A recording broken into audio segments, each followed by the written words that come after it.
You know, for the past 2 years, we have been watching as one of the biggest gaming companies on the entire planet, one that is revered by so many people and loved by many others, has been doing the most insane litigious behavior you could possibly imagine. 2 full years completely wasted fighting battles, filing patents, and then taking multiple people to court, all because this one company didn't want to do anything in the ways of actually competing for their users' dollar or even their time. And that company is Nintendo. You see, Nintendo's saga against Palworld has been ongoing for almost 2 full years now, like I said before. And in reality, it's been one of the most harrowing things to in fact witness. It goes to show that so many companies in the gaming space right now will do everything they possibly can to either sit on IPs, do nothing with them overall, or even give the users and gamers exactly what they even want, even though they've been clamoring for those specific changes for multiple years and multiple generations of Pokemon games too. But it looks like this will all finally be coming to an end after Palworld hit its 1.0 release earlier last week, and Nintendo facing another massive blow to their lawsuit scandal and even patent ideas. It looks like everything will finally be coming up roses. But the problem is, I think Nintendo still isn't done. Because according to GameRant on Twitter saying this, Japan's patent office rejected one of Nintendo's monster catching patents, citing a Pokemon fan game as proof the mechanics weren't original. Nintendo argued the game infringed its copyright. The examiner disagreed.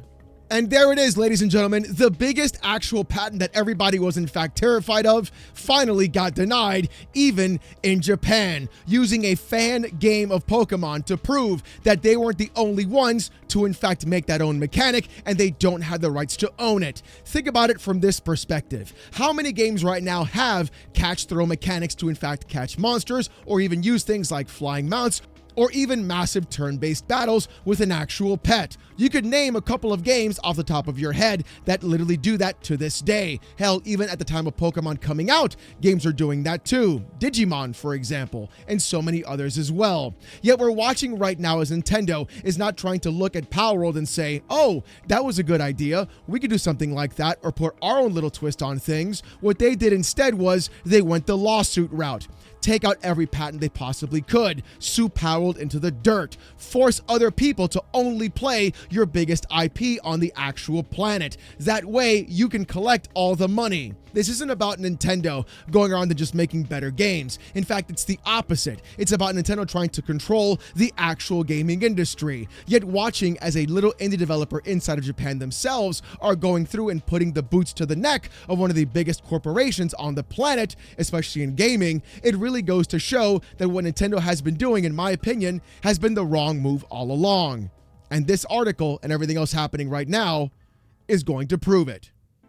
With the article in GameRant saying this, the Japan Patent Office has rejected Nintendo's monster catching patent application after an examiner cited footage from a 2013 Pokemon fan game as prior art. The decision is significant because it uses an unofficial Pokemon project as evidence against an application from the same patent family as the 2 patents Nintendo is seeking to enforce against Power developer Pocket Pair.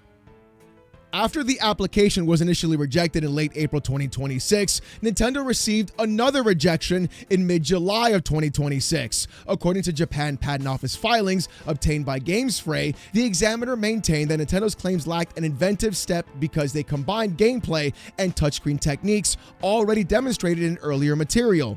Notably, the cited prior art included not only titles from third-party publishers, but also a Pokemon fan project titled Pokemon Generations.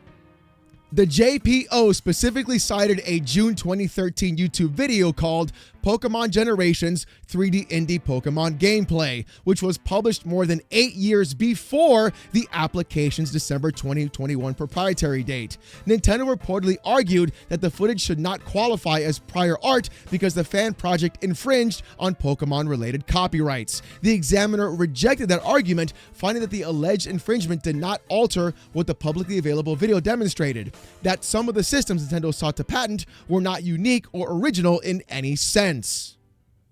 And that's really the biggest crux about all of this. You see, my problem with the entire issue is the fact that Nintendo is trying to patent specific gameplay mechanics. And we've seen this kind of thing happen before, with other publishers doing the exact same thing. The Nemesis system is a perfect example of Warner Brothers locking that down. And right now, nobody else can in fact use that. And we've seen this happen throughout the gaming industry before. People having ideas from other games, taking inspiration from other places, and then using that in their own space and putting their own spin on it, adding specific mechanics, improving upon it, or improvising other ways of using those mechanics as a baseline. And Nintendo could do that specifically with their own kinds of titles. If you take any 5v5 hero shooter right now and you look at Splatoon, where do you think Nintendo got the idea for Splatoon? Instead of actually going around and going after the other enemy teammates, what you do instead is whoever paints the most amount of the field gets the actual win, having an objective, 5v5 team-based mechanics, and also multiple classes inside of that game. They could have taken those ideas from Team Fortress 2 and other places as well, and then added their own spin to it, which would have been perfectly fine, and nobody said a word. Yet for some reason, when Palworld comes out, has their own style, has their own kind of mechanics, and proves that they are doing their own specific thing, Nintendo doesn't want that to happen, because what they want isn't the fact that people want to play Pokemon. What Nintendo actually wants is complete and total control of not just that genre, but also the gaming industry overall. Think about how many titles would be negatively impacted if Nintendo in fact won these lawsuits. Multiple MMOs, so many other games that have any kind of actual monster mechanic that has a ball inside of it to even catch it. All these games would be impacted across the board if Nintendo got their way. But thankfully though, they didn't, losing patent after patent, losing copyright after copyright, and still wasting all this money on a lawsuit rather than improving what their games could have been is exactly the problem with what we're seeing with gaming in fact right now. And to me, what this really goes to show is the fact that even at the moment right now, where you have a true David versus Goliath situation, where Nintendo has been so litigious across the board with emulators, ROMs, websites, taking all these things down and trying to restrict who can play their systems or how they can play them, instead what you're seeing is one plucky little company going around and putting the actual brakes on the entire thing, showcasing that maybe being early access and being a smaller team that is in fact more nimble can make proper changes and can avoid all the pitfalls that Nintendo's trying to place onto them is actually the smartest play overall. And I think the funnier part about all of this is the fact that once Palworld hit 1.0, Nintendo had nothing but egg on their face. With Palworld's community manager Bucky tweeting this: "Pause. Let me enjoy this moment for just a little longer," as he's showing that on July 15th, there were over 500,000 players playing Palworld 1.0. In fact, it was so popular, it was even beating Counter-Strike 2 on Steam's player counts. With this also happening not 2 days later, with Fireflyer on Twitter posting this: "It happened again, #Palworld," showing 600,000 concurrent players and still again beating Counter-Strike 2 with a 24-hour peak of 827,000 people overall playing Palworld 1.0. And this is exactly what Nintendo was in fact afraid of, watching as another small indie company walks into that same kind of genre that Nintendo has dominated for decades overall, simply going through and saying, you know what, we're going to give the people what they actually want. And give it, they really did. Having players go through and enjoy the video game, seeing all the insane structures being built, all the really insane bases, all the people enjoying what the game has been offering, and the massive changes overall, having way better onboarding for players, having better overall improvements, and making a lot of things great for a lot of users, it really goes to show how far Nintendo has in fact fallen in the one place that they've been best their entire career, and that is in making games. Rather than focusing on lawsuits, on patents, on trying to push Palworld down, all it did was create the Streisand effect. It really pushed Palworld to a lot of people that weren't interested in it in the first place, that wanted to play Pokemon instead. But yet, Nintendo couldn't stop themselves. They couldn't contain themselves in this space overall. And all it really did was help push Palworld into more of a frontal space of what's going on and put it in front of the eyeballs of so many other people who would have never bought that game in the first place. And to me, this points to the one place Nintendo completely fears putting any of their games: onto PC and onto Steam. How many times have you seen Nintendo stop emulators, shut websites down, shut down ROM sites, or in fact scare people by having lawsuits go after them because they made an emulator in the first place? All PC gamers want to do is play Nintendo games without buying Nintendo products. And I know that's sacrilege for a lot of people, but hear me out. I already have a powerful PC. I don't want to spend $500 on another device that's going to perform worse, have worse resolution, have worse frame rates, and tie me to an ecosystem that I don't want to invest into or pour any money into in the first place. It's better overall for the space and longevity of Nintendo to in fact stop trying to force people into a platform that they don't want to be into and just put the games where people in fact play. That way they'd all be excited about it and still get a ton more sales. Imagine if we actually had true competition in the space and Nintendo put their money where their mouth was and they put Pokemon on PC at the same time Palworld 1.0 released. Now you've got the best of both worlds. Nintendo competing with better ideas, Palworld doing the exact same thing, and people who wanted monster catching games getting the best of everything. That is actual true competition. That is exactly what we want to see in the gaming space. Not people getting sued, not companies trying to restrict gameplay mechanics, and certainly not fanboys trying to downplay what Palworld has been doing all over Twitter. With BazTech on Twitter posting this: Palworld has completely and utterly flopped in Japan. While globally, there are 442,000 user reviews on Steam for Palworld in total, in Japan, there are only 4,231 user reviews in total, meaning Japanese players make up less than 1% of total Palworld players on Steam. And only 125 new reviews from Japanese users have been added since the 1.0 release last week, an absolute abysmal, minuscule amount. Look, I'm gonna be real. The rest of this tweet reads like an actual schizo meltdown because of the fact that Palworld is in fact being successful. All they're talking about here is the amount of reviews Palworld in fact received. I don't want to read this whole tweet. It's actually just insane AI slop garbage written up for everybody to try and believe what's going on. And the funnier part is using Steam reviews as a way to prove how many people are in fact playing the game in a country makes no sense whatsoever. There's so much context being missing, and it clearly doesn't point to the fact that other platforms are also playing this game as well. In fact, BazTech's Twitter post got community noted, with the community note saying this: Palworld was the #1 most downloaded PS5 game on the Japanese PlayStation Store in October of 2024, shortly after its console launch there. Steam review counts do not reflect its console sales, which dominate Japan's gaming market. It's actually insane how people will just go ahead and try to downplay a video game that they don't like because it's not part of the corporation that they're not the ones being a fan of. BazTech, check it out, brother. How about you just go ahead and just try Palworld? Who knows? You might like it.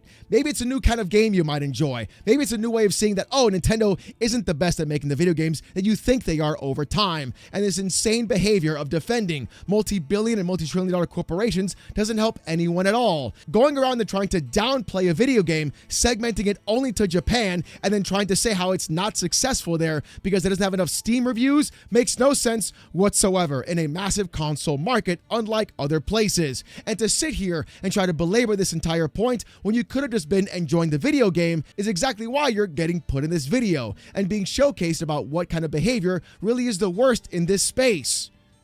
But things got even crazier for Palworld though. Check this out. With Bucky from Palworld also tweeting this: what is happening on July 18th with a 24-hour player peak of 900,000 users? With BazTech quote tweeting Bucky from Palworld and tweeting something again idiotic and moronic, saying this would be impressive if it had doubled its early access launch peak, but it's currently below 50% of its launch peak CCU, and with only 16K new user reviews even added after its 1.0 launch last week. It means barely anyone playing Palworld right now are even new players and are just below 50% of the early access players checking back in. I'm just as shocked as you are about this, ladies and gentlemen. Imagine being this much of a simp for a corporation, all because they wanted to go through and sue a company for making a monster catching game. Actual ridiculous behavior, not only across for Nintendo, but also for many of their fans, trying to downplay a video game that honestly, they may have never even played in the first place, or might even actually enjoy and bring those ideas back to Nintendo so that way they can make a better Pokemon game overall. What is it with this weird hate about having a different kind of game in the same genre if it's not by the same company that you devoted your life to, or the fact that the same company like Nintendo is trying to restrict what's happening in the gaming space overall? Actual ridiculous behavior that you've seen online, especially over the past couple of days when everybody's been talking about this game non-fucking stop.